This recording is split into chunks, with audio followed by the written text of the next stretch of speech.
item to add to your sewing toolbox is a set of markers, and they're called Pigma Pens, P-I-G-M-A, Pigma Pens. And they come, as you can see, in a wide variety of colors, and they are a permanent marker.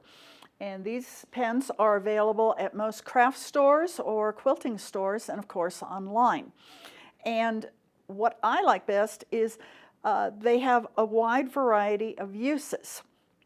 One of the main things that I find that they're great for is for signing a friendship quilt or doing a quilt label on the back. And my handwriting isn't very good, but as you can see,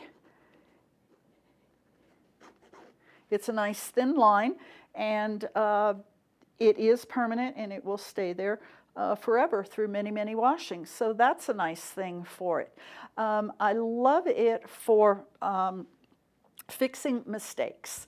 This is my best friend in my sewing room, is my Pigma pen, especially the black one. So when you're quilting, a lot of times it's very easy to slip into the adjacent block or into the border, and all of a sudden you have those little threads showing on that border fabric that you didn't want, and it's only over by just a stitch or two, but it's such a pain to have to pick it out and then try and do a nice stop-start to catch it again and hope that nothing's going to pull out. Well, by taking the Pigma pen, you can see this white stitching here.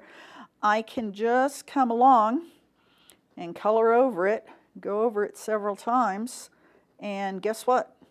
Unless you're looking extremely closely, you are not going to see those awful errant stitches anymore. If you have an open seam, a lot of times I have quilters who love to use up their threads and they have the wrong color thread, and you'll see the white coming through like that.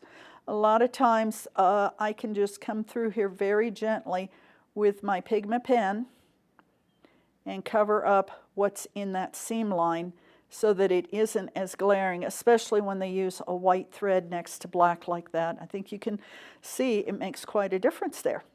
And that is a very, very nice time saver, and it just gives your work a little bit more professional look.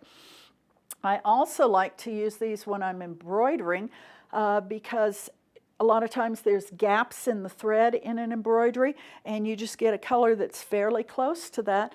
Color in very lightly and you will never know that you had some missing stitches in there. So I highly urge you to get yourself a nice set of Pigma pens and see how many things you could do with them.